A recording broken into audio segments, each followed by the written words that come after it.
You're listening to the Paul Higgins podcast for SaaS consulting partners ready to scale beyond six figures without more work or a bigger team. Let's dive in. Think building your RevOps agency means hiring fast, saying yes to every tool and grinding your way to growth? Well, Kathryn Castle would disagree. She scaled Candybox CRM into a leading RevOps consultancy for B2B SaaS startups or scale startups without chasing every trend or burning out in the process. Hello, I'm Paul, and welcome to the Paul Higgins podcast, episode 616, where I talk to Kathryn, founder of Candybox CRM, a RevOps and go-to-market strategy firm helping B2B companies, and in particular tech companies, build clean, scalable systems on both Salesforce and HubSpot. Kathryn joined us from lovely Mexico, where she runs her business remotely, dances a little bit of salsa on the side, and balances it all with her 5 cats. You'll learn from Kathryn the hiring moment that changed everything and why she treats it like a trust, not a transaction. And in particular, that's the relationship with the clients. Why RevOps isn't just plumbing, it's a competitive advantage for scaling SaaS, and how to build sticky client relationships that last 12 months without long-winded sales cycles. So what we'll do is dive in now with Kathryn Castle. Great to have you here, Kathryn. Great to be here. Thanks for having me. Yeah, well, we had a fantastic conversation pre getting ready for this around, starting your own business, RevOps, etc. So I'm really excited to bring it to you today that you can hear about it. But why don't we kick off with who's your ideal clients and what problems do they have that you help solve? I'm the founder of Candybox, and we're a RevOps and GTM tech strategy firm focused primarily on scaling technology businesses. They're often VC or PE backed. And so we also will work with VC and PE firms supporting their portfolio companies. Generally speaking, these companies are looking to build a strong foundation for their revenue operations. And they may be looking to scale, say, from single-digit millions in recurring revenue to double or even triple digits, and we'll be helping them achieve that.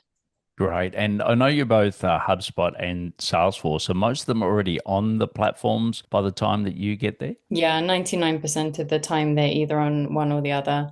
We don't tend to start our engagements at the stage before a company has a CRM. They may be in the later stages of implementing it when we start working with them, but they've usually made some kind of decision or are on a CRM platform at the point that we start working together. Great. And why did you pick SaaS, B2B SaaS companies? What got you into that niche or niche? So it was kind of a natural progression. The way that I fell into starting Candybox, for want of a better term, is I was previously based out of the Netherlands. I was there for about 7 years. I was working for most of that time at a SaaS scale-up. Then at the end of the time, I moved out to Mexico and was no longer able to continue in that role. So I started working as an independent contractor in the RevOps business operations space. Due to my network, a lot of the companies I got introduced to were similar to the one I was at previously. Fast-growing, SaaS, B2B tech, venture-backed, et cetera, et cetera. And I had so many conversations with those early clients where they would say to me, wow, it's so refreshing to work with a consultant that actually understands our business model. They understand the acronyms we use. Anybody who's been in SaaS will know that there are many, many, many to learn. And they found it useful and refreshing that I was able to not only essentially execute on what they were telling me to do, but also offer feedback, offer thoughts on best practices according to what I had seen at other similar companies. That was a value add for them. And that led me to believe that there was potentially a bit of a gap in that space. And that's essentially what led us to focusing on that area at Candybox. Yeah, and look, I often work with clients that really struggle to pick their niche or niche. And like you did, I often say there's sort of three components. One is, what's your network? And your network's not related to your passion. So what have you done in the past? What have you got unique skills and experience? And like you said, terms, some strategy that is, unique to you, which means that it builds a moat around your strengths and is a point of difference versus other agencies that don't have that. And then the third thing is where there's a demand. And it sounds like, you combine those three things. So if you're really struggling to get your niche or niche, just go back and sort of review your career. And then it is like the nose on your face. It's more obvious than what you think. But the one thing we know with me mentoring lots of these business owners in this space and also running one myself is you try to be all things to all people. Typically, that's the path to less revenue and less money in the bank. Anyway, I think that makes sense. And, I'm assuming the fast-paced nature, etc., of this is great. What has made you stay in the industry? Because, that's what got you in it, but why have you stayed in it? That's a good question. I have to admit, I haven't really asked myself that because it's felt natural. I think there are a lot of reasons why we've stayed with this same ICP. I think one is it's fun. It's an enjoyable space to be in. Yeah. It's not for everybody. Like you said, it's very fast paced. It can be kind of chaotic. Some of our customers will say things like, we're building the plane as we're flying it. And I think that's apt. But it means that no day is the same. You're always encountering different people, different business challenges. You need to think on your feet and be very agile. For myself, and I think for the people on my team, like that's a very fun environment. It's interesting, it's engaging. That's parts of it. I think the flip side of it is there's definitely opportunities in this space. There are so many scaling technology companies out there, and there's always new ones coming about. It's quite what's the word I'm looking for? It's not static. Yes. Whatever the opposite of static is, it's that, that Very there's fluid. always, it's very fluid. So there's always new customers coming into the market that need this expertise. I think that RevOps itself is still evolving. Back when I started CandyBox, which was about six years ago now, it was already a thing, but it was still a little new. Not every company in this space had a RevOps team or RevOps hire. A lot of them still had sales operations or marketing operations, or maybe something in the realm of business operations, and it lived under IT perhaps. I think that there's been a lot of evolution in terms of what RevOps actually is and the importance of RevOps for scaling companies. And we've been able to sort of be somewhat at the forefront of that and be part of that evolution. And that's still happening. There's emerging trends. I think that ever more companies are realizing how critically important it is to have a well thought out, efficient revenue operations foundation. It's a good space to be in. Yeah, great. And we can't have a conversation these days without talking about AI. How's AI impacting your current role in RevOps? I think that there's still a lot to be seen.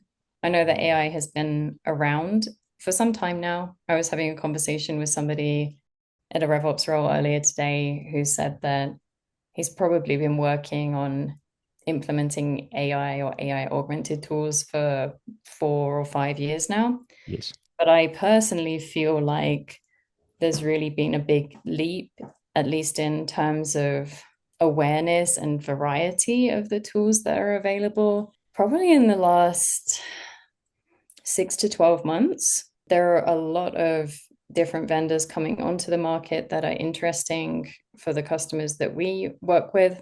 And often there's quite a lot of different options for every single use case that you Yes. might have. So I think that not only can it be difficult to try and figure out what direction you should take in terms of your AI strategy, but also which tools are right, because so many of them are very nascent. I see one pattern, which is that whole conversation around AI is at the same time pushing conversations around data hygiene and data cleanliness and data completeness. Yes. Because what a lot of people naturally are finding is that what an AI platform can do, or an agent or whatnot, it's very dependent on how good the underlying data is. If your Absolutely. data is bad, outright incorrect, incomplete, then the results are not going to be as desired. So we've definitely seen more focus on that area as well. Yeah, and look, I'm old enough to be fortunate when sales CRMs were first introduced into businesses, and I worked for one of the biggest in the world, Coca-Cola. So we always had the biggest and the best, but it was all came back to that data.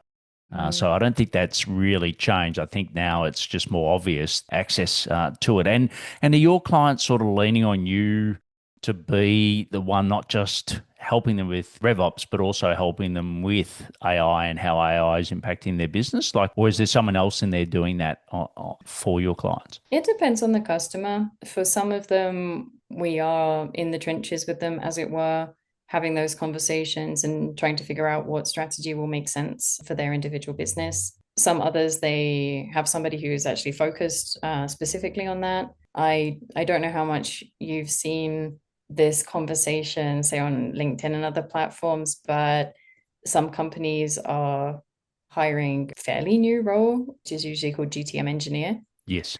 And that will often, in my experience at least, that will often have AI tooling in its remit. Yes. We've definitely seen some of our customers experimenting with roles like that. And look, I think the smaller the company, I think the more custodian SaaS consulting partners need to be for that. And then obviously the larger the company, the more specialized I think it will be. But once again, I don't want to show my age too much, but I was Mhm. around when digital really hit. There was a lot of discussion then, should digital sit as a standalone person on the executive team? Should they be part of finance? Should they be part of IT? Because obviously IT, a lot of companies IT sat under finance, etc. And my view was that it's going to be across everything, right? And I think that's what's going to happen with AI. I don't think one person can own it. It's going to be across every part of our, that's how, I think that's how it'll play out. But Makes a certainly, lot of sense. yeah, role specific, yes. I think someone's got to champion and be the person that learns that education. And you over the 6 years, you've sort of grown from being a freelance independent into managing a team. What was take us back to that sort of first hire? Like, yeah, how did that come about? When I think back, it was a very intimidating moment for me for various reasons. I think when you're a first-time founder and you're actually hiring people for the first time, it's generally the first moment when somebody else's career is in your hands Yes. in a way. And I personally feel that's a lot of responsibility. And I wanted to take it seriously, and I still do. I really want the people who entrust their career to me and to Candybox for however long to have a good experience, to learn new things, for it to take them in new professional directions. I think I was definitely thinking about that when I made my first in-house hire. And there was also a lot of gaps in my knowledge. When you're an employee, maybe it's just me, but I didn't think about how am I getting paid? How am Yes. I, getting my taxes deducted automatically? How am I getting benefits? It was just something that happened automatically. And then I had to ask myself as a business owner, oh, how am I going to make those things happen? I actually don't know how it works. So I had to do quite a bit of research. I talked to other founders and got some advice from my network essentially that helped me figure out what I would need to do in terms of compliance, contracts, tools to make sure people were getting their pay and benefits and so on and so forth. And then it was just a case of taking the plunge essentially. Yeah. But And were you sort of often people will hire before the revenue's there, or was the revenue already there in your case? for our initial hires, the revenue was definitely already there. I worked a lot of hours Yes. in the initial years of the business, so some of it was self-generated. In the early days, we also had a couple of part-time consultants who worked with us, who were people I knew from my network and I had worked with previously and trust still greatly. between us, there was definitely enough revenue to support the first hire. Yeah, great. And just a reminder, we're talking to Kathryn Castle, episode 616. And we'll have all the links in the show notes of her website, her LinkedIn profile, etc. So you can reach out to Kathryn and ask questions if you're at that point where you're looking to hire, etc. Now you're sort of 6 years in, you've got bigger teams. I know that sometimes your team members embed within a customer, sometimes they don't. Take us through how that works. Yeah, so we adapt to whatever the customer we're working with needs, broadly speaking. In some cases, we are working with generally an earlier stage company that has no RevOps function. When that happens, the person who's bringing us in is most likely to be one of the founders Yes. or a VP sales, sometimes a VP finance, sometimes a combination. So we will be forming a team that serves as their fractional RevOps team, both on a from a strategic perspective and also technical implementation perspective. And we'll be partnering with them to get some quick wins. Usually there is a specific impetus for having been brought in. It would be like, we have no sales process and we just made our first sales hires, or we've just migrated to Salesforce and nothing is set up, or it could be any number of things. But we'll focus on getting some quick wins and at the same time building a longer term roadmap, sort of developing a perspective based on what we've seen at all of these other similar companies at similar growth stages that we've worked with, for what should you be focusing on, or what should we be focusing on together Yes. for the next, say, 3 months, 6 months, 12 months. And typically speaking, the engagements that we have are long term. I think our average at the moment is 18 months with a customer. Generally speaking, those customers will grow and the structure of the business will change throughout those 18 plus months. So it's very common for us to help them figure out at what point it makes sense to make their first internal RevOps hire. What kind of profile should that be? Should it be a strategic leader type profile? Should it be more of a manager, sort of like a blend of tactical with some strategy? Should it be more of an admin or analyst type role? Lots of different ways to go about it. And then as they do make those in-house hires, we adjust our role depending on what they need. Sometimes that is more strategy. For example, maybe they go through a products and pricing revamp. That's something you need to consider very carefully from a RevOps perspective. It has Yes. a lot of impacts across various functions of the business. So we'll bring in one of our strategists there to make sure that the plan is sound and all of the gotchas have been thought of. And sometimes it will be more technically focused. Maybe somebody's gone out on leave, or maybe somebody has left the company and you have a shortfall, but you still have a lot of technical work and Jira tickets or whatnot that need to be executed upon. So we'll often provide business continuity in those situations. Great. And when you first engage with the customer, what's that look like? Is there a discovery process and then onto a retainer, or do you just start that? How does that work? Yeah, the most common is similar to what you described. When we're still in the sales cycle, we will be trying to do as much discovery as possible Yes. to make sure that we can give them a customized proposal and give them as accurate a picture as possible in terms of what an effective engagement will look like, pricing, timelines, objectives, et cetera, et cetera. We'll often do a couple of discovery sessions up front to aid with that. And are they And paid or are they free? usually it's just part of the pre-sales Okay, process. sure. There are some scenarios where we do a paid discovery. Those will be usually for more complex or longer term projects. So an example would be, we know that we want to do a migration from CRM A to CRM B, Yes. and we need help scoping that out, and we need to know how much it's going to cost before we can go ahead with a Yeah. longer term engagement. So that would be an example of something we would do as a paid discovery, because there's a significant amount of work figuring that all out. But if it's just a couple of calls, talking to different stakeholders, understanding their pain points, walkthrough of the current platform, that's just part of pre-sales. Sure. And with the retainers, is there a minimum amount of months? You said, average 18 months, but is that, contracted or is it just month on month? Yeah, we don't do month to month. We did previously, but these days we're looking for customers that do want to make at least a minimum commitment of 3 months Hmm. upfront. Ideally, 6 months. 6 months would be our ideal, but a lot of companies they sometimes want to be able to they want to see proof of value before they will commit to a longer term contract. Yes. That's something that I understand.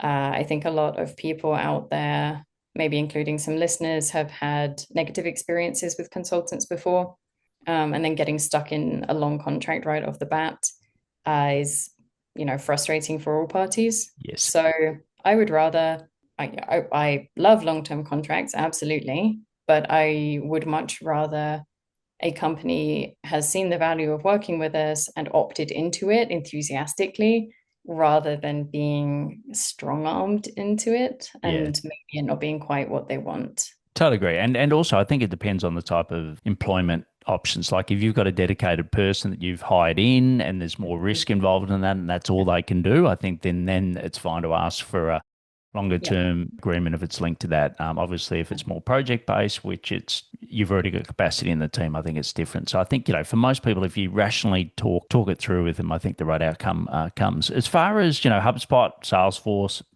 most people are one or the other. You've got both. Was that driven just by the demand by the client, or is that a strategic choice you made to be both? It's based on what we saw in our client base. We have some HubSpot only customers. We have a lot of combination Mm, HubSpot and Salesforce customers and some pure Salesforce. yes, I don't personally take a hard line in one direction or another. yes, The right choice is going to depend on your business needs, may also depend on factors like who you have on your team. If you have somebody who's a Salesforce expert, then is it efficient for them to go and learn HubSpot? Maybe not, and vice versa. So yes, there's a lot that goes into it that isn't even necessarily about the platform. Like both platforms are really powerful. They both have aspects that they're really strong at. They have some aspects where maybe they're weaker at, but the right choice is dependent on a lot of variables. And I would say that when we started out, we were really Salesforce only. And then HubSpot just came up more and more and more and more and more. And it made sense for us to learn the platform and start specializing there to provide a better service for our customers. Because particularly in the scenario where a company is using HubSpot, usually Marketing Hub, yes, like for their marketing automation, and then Salesforce is their quote unquote main CRM. yes. There are quirks. There are things that you need to know and best practices that we've discovered where you want to set up certain processes, certain playbooks, certain integrations.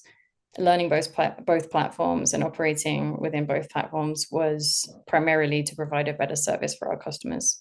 Yeah, and just quickly on integrations, do you do that in-house? Do you get contractors to help support that? We mostly do it in-house because one of the things, again, about the companies we work with, like tech forward, scrappy, scale ups, mid market, they always have dozens and dozens of integrations. Yes. And it's generally not realistic for anyone to know every single one, but a lot of them are quite similar. And as long as you're cognizant of the best practices, then they're fairly easy to figure out. There are some, of course, where we're experts in them because they come up again and again and again, like the front runners. But there's always going to be outliers. And for our customers, it's valuable for us to say, okay, hey, we haven't encountered this particular tool before, but we'll take a look at the knowledge base, we'll chat to their support team. If it's something we know we can handle, we'll let you know. If not, then we'll try and find somebody else who can help you out with this, which doesn't happen that often. Saying that, sometimes there are really large, complex systems that we just might not feel that we have the capacity or know how to do the best work at. Yes. Say something like NetSuite, Yes. we wouldn't immediately just say like, yeah, NetSuite integration, we can do that end to end. We have some knowledge there, we can help in some capacity, but we might recommend a separate specialist to do something like that. Yeah, great. And reminder, we're listening to Kathryn Castle, episode 616, but that's where I sometimes am the collective knowledge of matching people. People will come to me and say, look, I've got this specific NetSuite part or this specific opportunity. Do you know a NetSuite partner, HubSpot partner, so blah, blah, blah. I suppose that's where Mhm. I'm a bit like Switzerland. I'm neutral and can help all of them. But, I think, we're all sort of aware of no code, low code, the way that it may play out where it just becomes you talk and then we don't have keyboards anymore, and effectively then you have an interface that then goes into all the back end systems, etc. Like who knows Yeah. what's going to happen? But the great thing is that we're at the time where it is happening, and we're sort of talking pre going to air, Kathryn and I, that if you're confused at the moment as to which way it's going to go, be comfortable with that because I think we all are. We're all we're all learning this as it rapidly expands. But what we're going to do now is pause, thank our sponsors, and then we're going to come back with the rapid fire round. If you're relying on social media or AI to stay ahead in SaaS consulting, you're missing 90% of the conversation. AI doesn't have access to this information. No algorithm can replace real-world insights from top SaaS partners who've built multi-million-dollar consultancies. Every week, I send a short, high-impact newsletter straight into your inbox. No fluff, no AI-generated noise, just real strategies that work. You'll find exclusive interviews with top SaaS partners and industry experts, behind-the-scenes insights on what's actually working right now, and solo episodes and deep dives you won't find anywhere else on the planet. Recent topics include how top partners build seven-figure businesses without platform dependence, from Salesforce partner to integration powerhouse, and the 5 productivity shifts that doubled my output without adding more hours.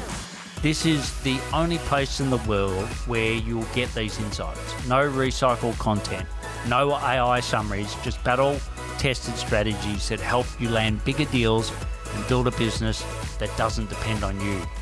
Want it? Please subscribe now at paulhigginsmentoring.com/newsletter.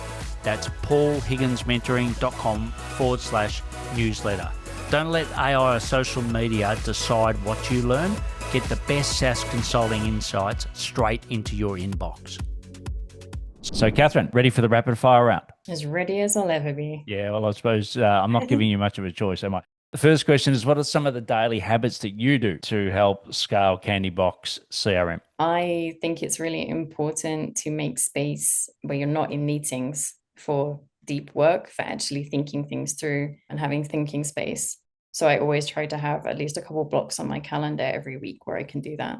Great. The next one is, where do you go to find more about, I suppose, scaling your business as opposed to, the product or the platform? I love trying to learn from people who've been there before.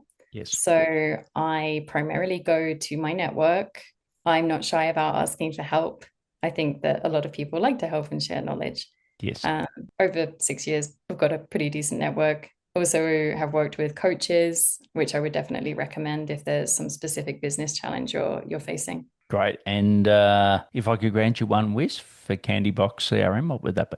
I'm sure I have loads, but I think the top one would just be that the people who work at Candybox as employees and the customers who work with us go away thinking, wow, that was a really positive experience. I made a great choice. Brilliant. And the last but not least, you've been 6 years in now. What do you know now that you wish you had known sooner? Starting a business is a personal development journey. Mm-hmm. It will challenge you like nothing else I have encountered. It will force a lot of changes in habits. It will force humility. But if you go with the flow and you're open to it, it will also be a life-changing experience. Yeah, well said.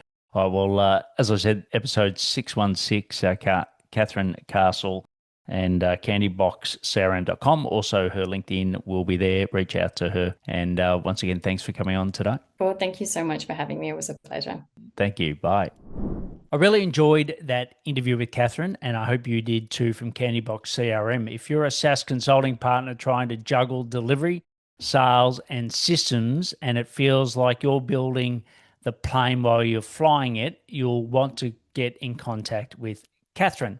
All her links are in the show notes, and I'll see you next time on the Paul Higgins podcast.